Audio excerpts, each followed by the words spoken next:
Bonjour Sarah. Bonjour Yvon, bonjour la Brigitte. Donc vous avez vécu 4 ans, hein? Oui, c'est ça. Heureuse déjà ou pas? Alors il y a eu 2 premières années un peu difficiles parce que c'était la recherche de qui était l'autre, des fonctionnements de chacun, et donc il y a eu des hauts et des bas avec plusieurs séparations. D'autant que moi, dès le début. Dès le début, oui. Ah oui. D'autant que moi, en fait, je sortais en fait d'un traumatisme puisque je venais de perdre ma mère et je venais de divorcer en même temps. Donc j'ai rencontré cet homme à la suite de ça. Un traumatisme, perdre sa mère, non, c'est un deuil inévitable de la vie. C'est pas un traumatisme. Hein. Attention aux mots quand même, hein. Parce que qu'est-ce qu'on va dire quand on a été violé par son père si déjà perdre sa mère, c'est un traumatisme.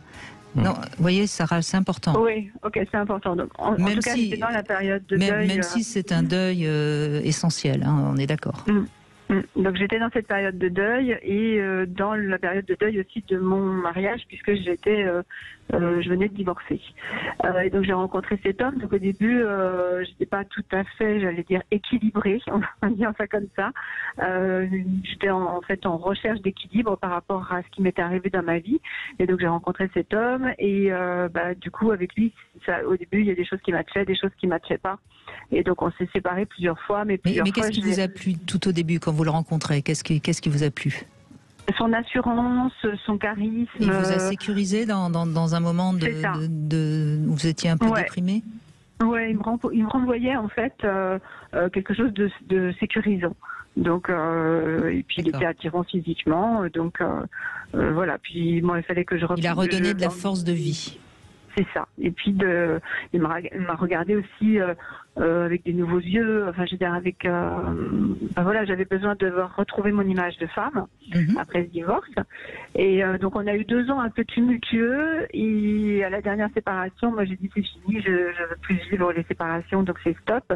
Et c'est lui du coup qui est venu me rechercher en me disant que finalement il s'était rendu compte que je lui manquais et que il avait envie de continuer un bout de chemin avec moi. Il savait pas trop comment, mais en tout cas qu'il voulait plus me faire souffrir et qu'il voulait reprendre. Donc on a repris notre relation et ça a duré pendant 2 ans.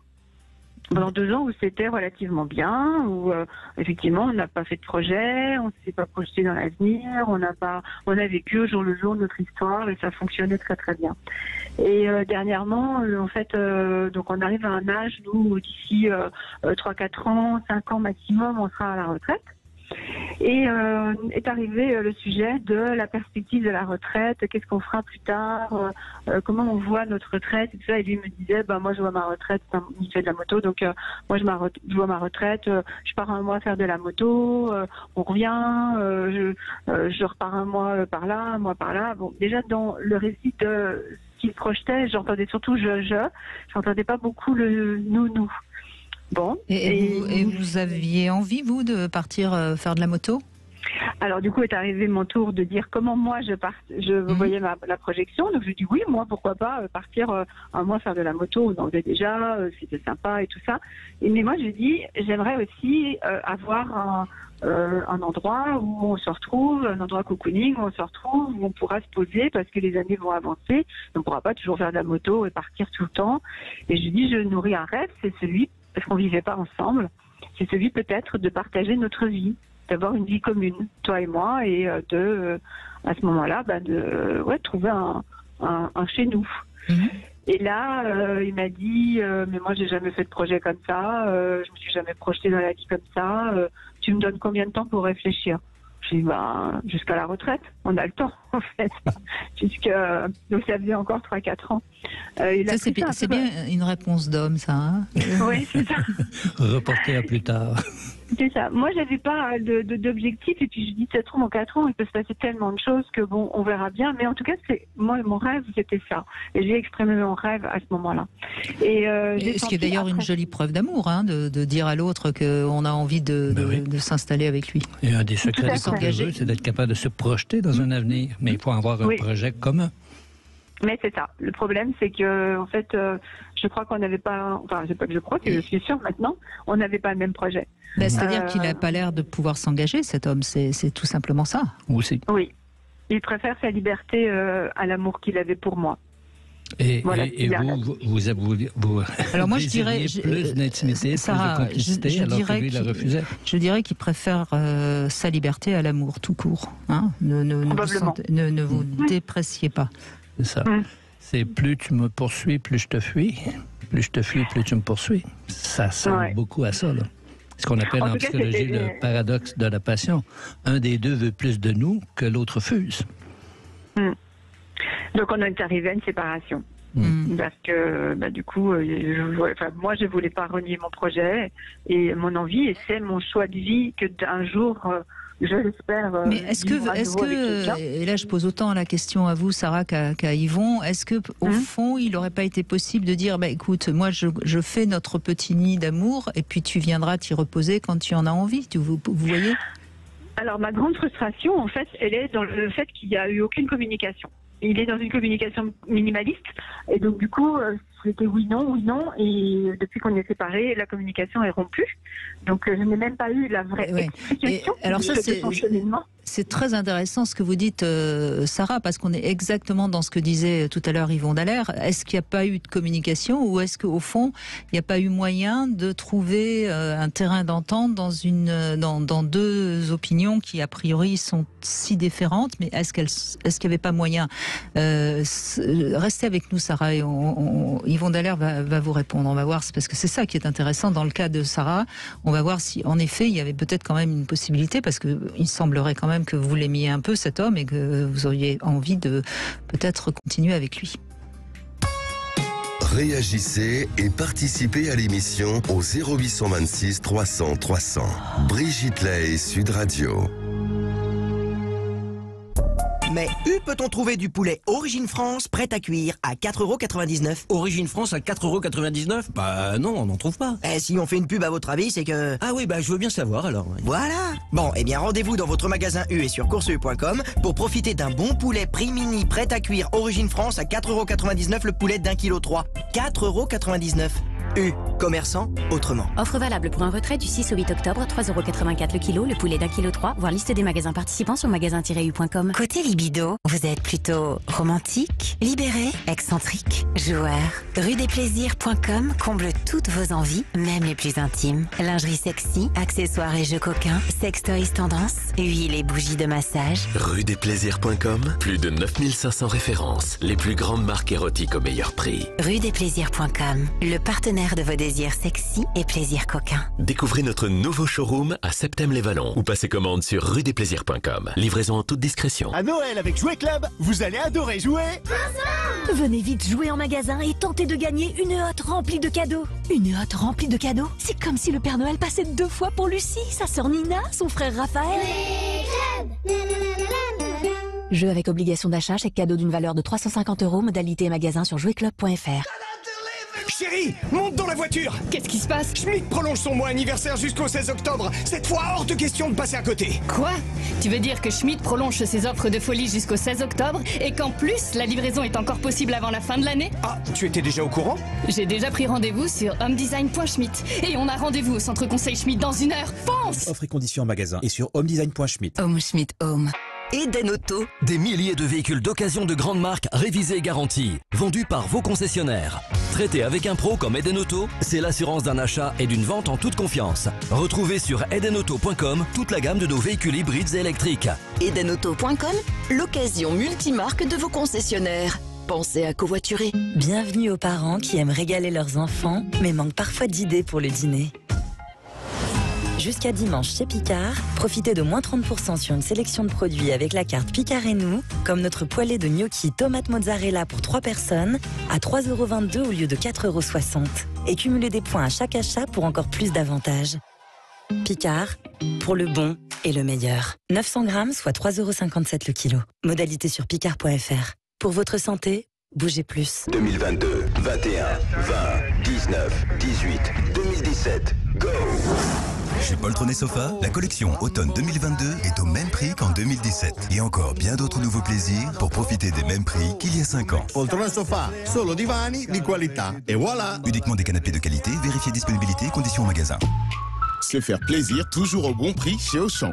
Jusqu'à mardi, pour l'achat de 2 produits de la gamme Panzani, pâtes, sauce, coulis, le 3e est offert.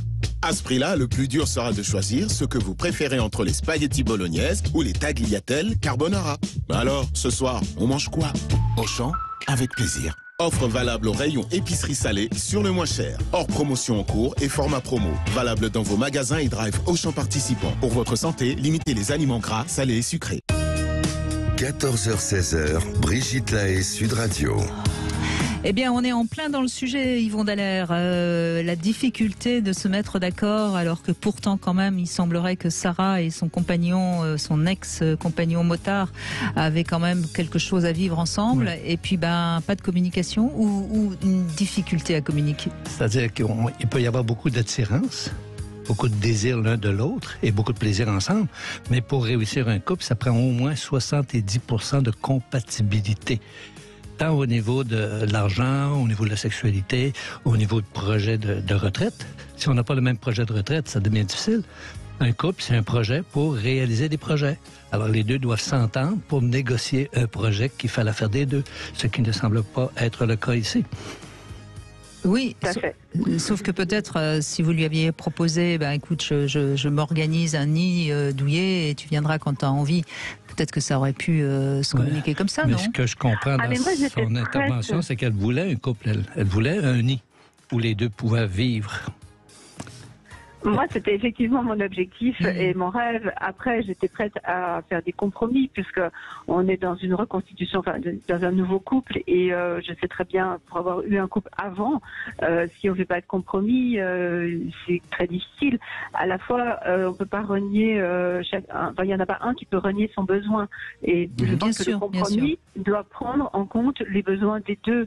Exact. La difficulté dans cette situation-là, c'est uniquement qu'il n'y a aucune communication. Vous avez eu le sentiment qu'il n'entendait pas votre besoin d'union, c'est ça? Ah oui. D'accord. Et qu'il parlait continuellement en termes de je.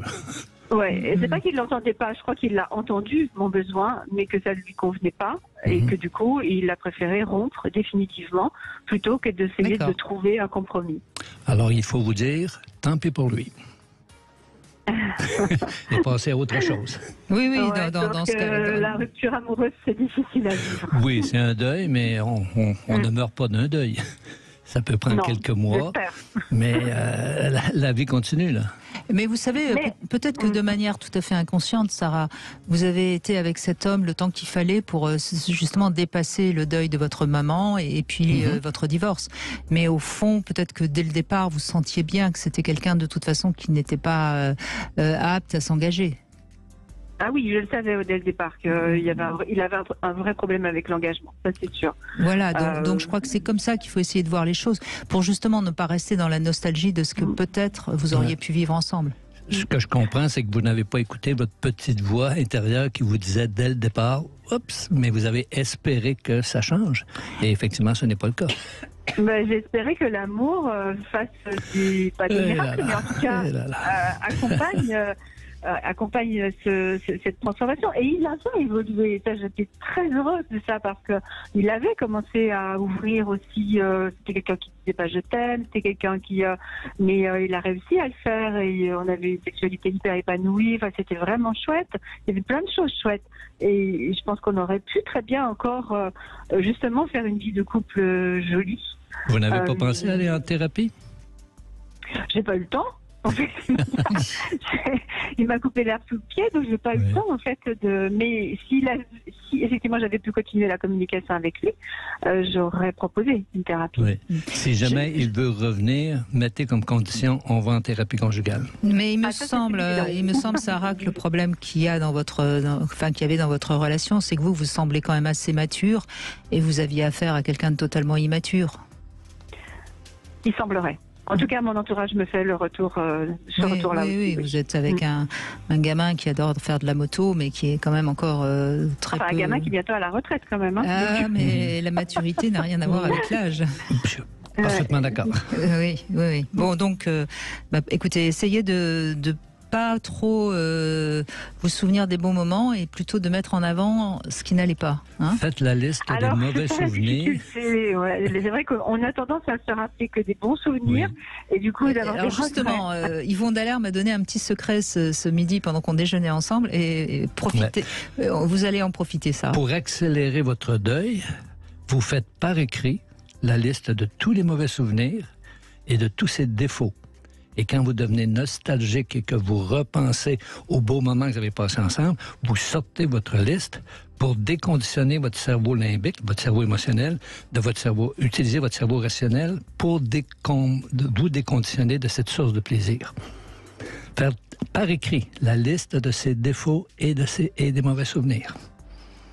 Parce que sinon, vous vous laissez emporter par votre cerveau limbique, comme beaucoup de femmes, et du coup, vous êtes dans la nostalgie et dans peut-être l'espoir qui vous rappelle, et donc vous n'arrivez pas à faire le deuil. Vous comprenez? Oui, tout à fait. Le temps constitue votre premier allié, mais pas le temps pour le temps. Si vous passez votre temps à vous rappeler des beaux souvenirs, votre deuil va se prolonger. Si vous rappelez davantage ce qui était négatif dans cette relation-là, vous allez accélérer votre deuil. Et votre deuxième allié, c'est un nouvel amour. Alors, c'était ça ma question, j'allais vous poser. Est-ce que ça existe des hommes qui ont envie de vivre à deux? Oui, ça existe. Mais évidemment, ils ont besoin d'une femme de ménage, d'une cuisinière, d'une maîtresse. Mais il vous faut prendre Sarah, le temps. vous le savez bien. Et il vous faut prendre le temps de, comme on dit chez nous, magasiner. Okay? Pas sauter sur le premier qui s'intéresse à vous, prendre le temps de remplir votre carnet d'adresses pour voir lequel d'entre tous ces hommes-là est le plus compatible. Et un couple, il faut que ça aille dans la même direction. Écoutez, moi je vous sens quand même assez mature, non, je vois pas pourquoi vous rencontreriez pas à un moment donné un homme avec qui vous pourriez continuer un bout de chemin, franchement. Ben oui. Sincèrement, et c'est mon intuition, et en général, elle est pas trop mauvaise, Sarah. Donc, Ce que j'aimerais surtout, c'est pouvoir qu'on puisse vieillir à deux. Je trouve ça plutôt sympathique de vieillir à deux. Oui. Vous avez le temps. Vous avez encore 40, 60 ans, là, puisque vous devez avoir... Oui, 120 ans, oui. Vous rendez compte, vous avez encore 60 ans pour le trouver. Ça va, ça devrait arriver. Aujourd'hui, on vit assez vieux pour connaître plusieurs belles histoires d'amour. Donc, soyez confiante, Sarah. Merci en tout cas de cet échange. Merci beaucoup.